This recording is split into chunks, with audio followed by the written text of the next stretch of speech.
Okay, something funny, something joyful, and then something called a homily. It's All Saints' Day. I know, much like yourself, those of us who, whether you were raised Catholic or not, really got into the Catholic thing, the full, yes, Jesus. Jesus. I got Jesus. Love Jesus. He's got a mother. He's got saints. He's got devotions. He's got a history. He's got martyrs. Got certain rituals, certain traditions, certain ways that people know and identify us. Wherever we go throughout the entire world, that man's a Christian, that woman's a Christian.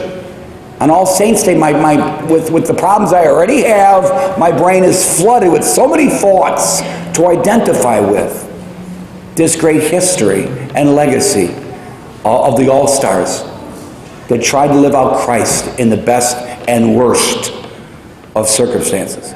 But first, something joyful. First, something funny, then joyful. So yesterday, after Mass and confession, that wasn't funny, that wasn't funny. I went to my coffee thing over there in my Main Street, the Starbucks Club.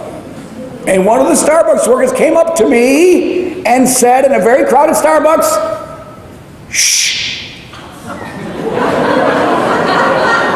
You're being too loud." I was just like a priest. I felt discriminated against. Everyone knows it's a notoriously liberal hangout. If I was espousing maybe some liberal doctrines, they may have left me alone, may have given me a microphone. But no, heaven forbid a priest with conservative principles having fun drinking coffee is being overheard. There's other coffee places people can go to. So some liberal ratted me out, I'm sure. So anyway, so my friends, and I called them friends with the ear bunnies, you know, my friends, one guy says, "Well, you kind of are the loudest guy in this town." That may be true. I'm happy to announce, last night, arriving safely home, is Father Simon. I am no longer the loudest man in this town. I can say that about myself. So there you go. Number two, Saturday I did a wedding. On Saturday. Priests do that. We do a lot less of them, believe it or not.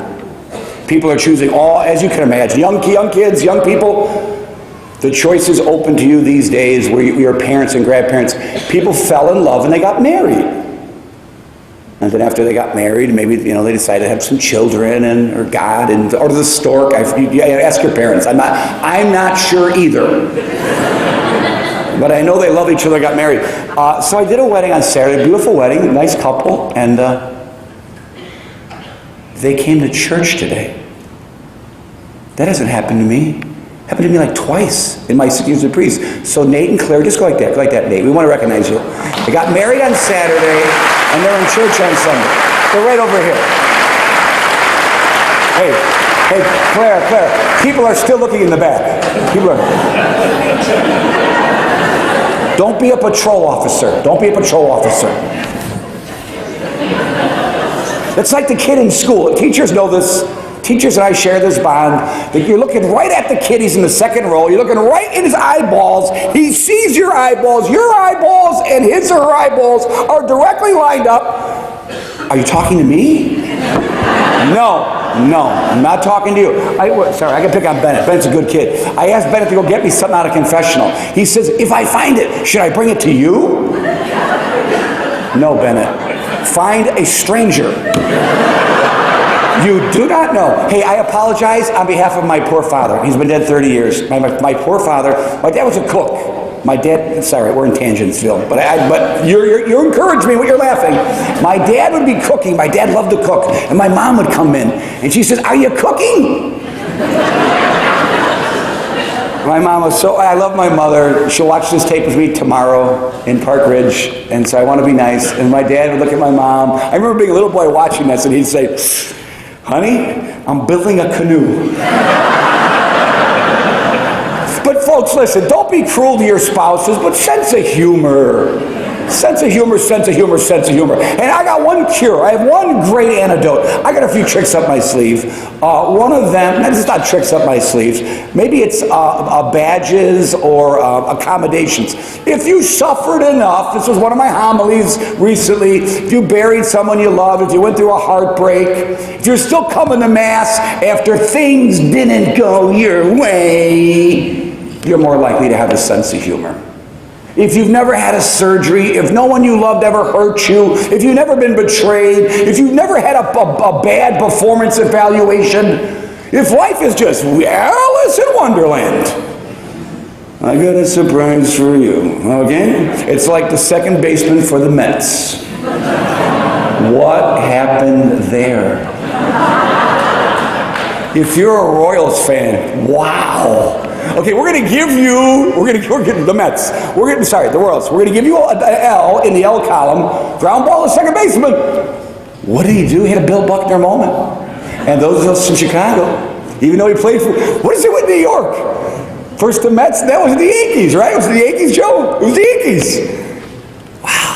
And we were complaining as Cub fans. Hey, I'd rather have a curse and never win to have a second baseman blotch the ball. And if you don't know what I'm talking about, it was World Series.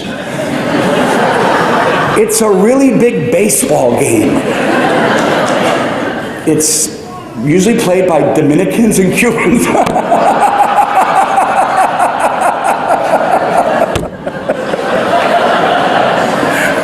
It's true. It's true. Oh, come on. He's too funny. I really have to give a homily.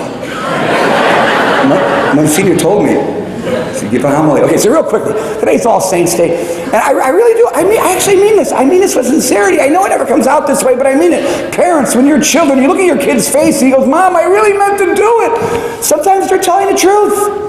I really mean to give short homilies. I try. I have thoughts that congealed in my brain about an hour ago that I get in front of you and I don't know what happens. But the first point is simple. All Saints Day. We are all called to be saints. Think about heaven. As bad as your life might be, and I know for some of you it's a temperament. It's not the ills of this world. Let me make a distinction for some of you. I was at a burial of a 31-year-old yesterday. He died at 31, and we had a funeral mass, and I went to Palatine, St. Michael the Archangel, to do the actual burial after the mass. Mass was much earlier. That's horrible. That's terrible. That's something nobody could ever want in their lives. The family is, of course, struggling, of course. But the sister Caitlin gave a eulogy. They played a song he liked. It's not just troubles in life that make you sourpussed or down. You got to take some responsibility for it, folks. You got to take a little bit of responsibility. I'm not talking about the family that buried a 31-year-old, but for the unemployed, for difficult relationships, for money problems, my weight issues, I don't like the way I look. Whatever's troubling you right now at one level, with the love of God and the belief that you're loved and heaven awaits you, you can turn that all around. And you know you can. The Kansas City Royals, the Royals did. You could turn it around. You don't have to walk through life like you're a poor victim. The world is closing in on you and you've got no choices. You don't have to do that. And there are people sitting next to you who share worse burdens and worse sufferings. The priest gets to see it. Monsignor Hermes gets to see it more than anybody. And he knows. My point is, we're all called to be saints, as bad as your problem may be. And some of you magnify your own problems. Sorry. You marry, whoa, Freudian slip. You might have, I'm just saying. It's funny the way you, things are going to, I told you not to be, no, I'm just kidding. That was your mom. No, the point is, as bad as it may be, think about sainthood. Think about the vision the saints share. Think about eternal beatitude. Think about being beatified. All our problems, they're not only non-existent and gone away, we have a new vision. We see like the angels. All our deceased relatives who made it are up there. Excuse me, one of the questions, what if there's someone I love who didn't make it to heaven? Don't worry, you'll be fine, trust me. They got what they got. God sends no one to hell. God sends no one to hell. For the 60 and 80-year-old crowd who said, oh, those nuns, that's all those nuns taught. You call me. There might have been a few nuns that were off the rocker, but we never taught that. Free will. People choose to avoid the light. They refuse to accept the love. And where do they wind up? They wind up in a burning cauldron with sulfur, with a guy with horns and a tail and a pitchfork. And they walk down those steps willingly. There is a hell. There ain't no hell, there ain't no heaven. That's a problem with children. When children say, Daddy, did my goldfish, did he go to heaven? I know you want to say yes, but before you say yes, I know your goldfish, he wasn't a very nice one.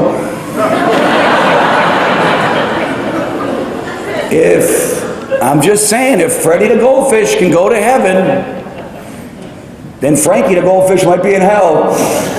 So be careful when you put animals in faraway places. We always say to children, because it's serious. It actually is serious. It actually is serious. If you're 12 or under, or 10, or if you're still waiting for Santa.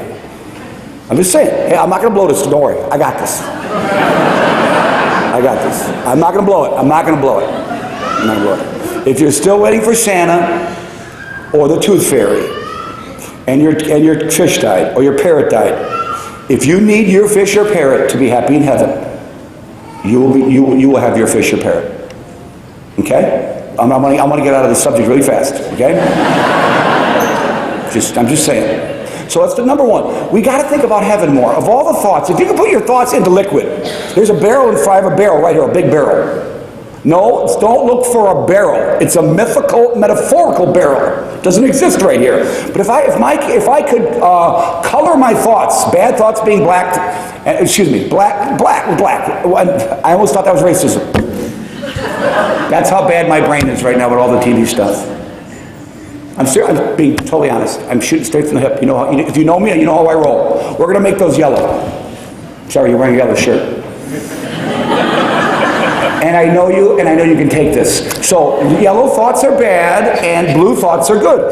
How many yellow drops of water, or ounces, or gallons are in that barrel that you and I put there? How many bad thoughts? Poor me, woe is me, I'm going to die, I'm sick, I'm having a hard time, no one loves me, I don't have self-worth. And how many blue thoughts are filling up that bucket? I got the most awesome blue thought. God is waiting for us with a resurrection, with salvation. It doesn't end with a murderous, torturous, violent death. It doesn't even end with an empty tomb. It ends with an invitation that if you want, if you choose, if you cooperate, if you care, if you will, I've got a way. I am the truth. I will give you a life. And if you take it, you will never be sad. You will work. You will suffer. Things won't go your way. You'll be disappointed. Look, when the Lord, point number two, so point number one, we got it. There's a vision, there's a goal, there's a heaven. Cling on to it. This is a metaphor. Like a pit bull. Clench onto it. Don't let it go. Don't let the vicissitudes or the problems outside these doors, or even inner church circle stuff. I try to avoid it. There's even churches, the fights in churches. I left that church. Why? Well, the choir director was just, I don't know, just I don't know. The music was just, I don't know. I left. I got a whole joke on that one. But the point is, think about heaven. That should be a cure for all our ills. Number two, the thought of heaven should influence our daily lives. We should inject the thought of heaven into our daily lives. When the Lord gave us the Sermon on the Mount, blessed are the poor, blessed are those who mourn, blessed are those who are persecuted, blessed are those who seek righteousness. Did anyone, and again, I just heard this in a movie somewhere, are you still telling your kids life is fair? You still telling your kids that? That's ridiculous. Excuse my French, that's actually pathetic. No, Johnny, you see, life is fair. Everything works out the way it's supposed to work out. If you do your homework and you do what's right, of course you'll be rewarded. Of course the teacher will recognize you. Of course the sports team will put you on the starting lineup. There's no politics in sports in high schools in this town. No! There's no politics in the grammar school. Or no, of course, no! Nor are there any in the government. It's all just and fair, and everybody gets along. And you get a trophy for showing up. What's the matter with you? Have you been Catholic long enough, you're still telling people that? Well, Father Koutnik's talking now, because I got a mic. Life ain't fair. People get hurt who are good. People with good intentions do stupid things. And just people wind up in a slammer. And unjust people walk away. It's a crazy society, and there's evil people, and mean people, and maniacal people, and satanic people. And if you're a kid, I don't know what the age limit is, don't wander too far from your house. And if it's dark at night, you're darn right we want you at home. Unless you're with someone who's an adult. You heard me. And I said this last homily, I'm going to say it again. And if you're a pacifist and you think guns are the problem, that's your business, that's fine. Don't, my opinion, it's just an opinion, don't put a sign on your business that there's no guns welcome in your store. It's a blinking light for gun nuts. It's what we keep seeing. We keep seeing it. So if that's your view, that's your view. It's America. You can have that view. You can be a pacifist. You can be a good Catholic. Just be smart. There are bad people out there. Bad things happen to good people. People suffer. People break other people's hearts. I wish it weren't so. It's not that way in heaven, but it's that way in life. I wish I had a magic wand. Back to the fairy dust and Alice in Wonderland and Santa and those other guys. I don't know, Peter Pan. And they're all real. Okay, fine. All right, last point. In the second reading, we're called children of God. As soon as you walk into church and you touch the holy water, remind yourself, you're God's. We belong to God. We are God's. We're His. He wants to engineer our thinking. He wants us to think more about Him. He wants to engineer our heart. He wants us to feel more about Him. He wants us to feel more about others. He wants to sympathize with others. He wants us to empathize with more than others. He wants us to shoulder more of the burden of others. I suspect, and again, I'm just closing with this because I can keep going.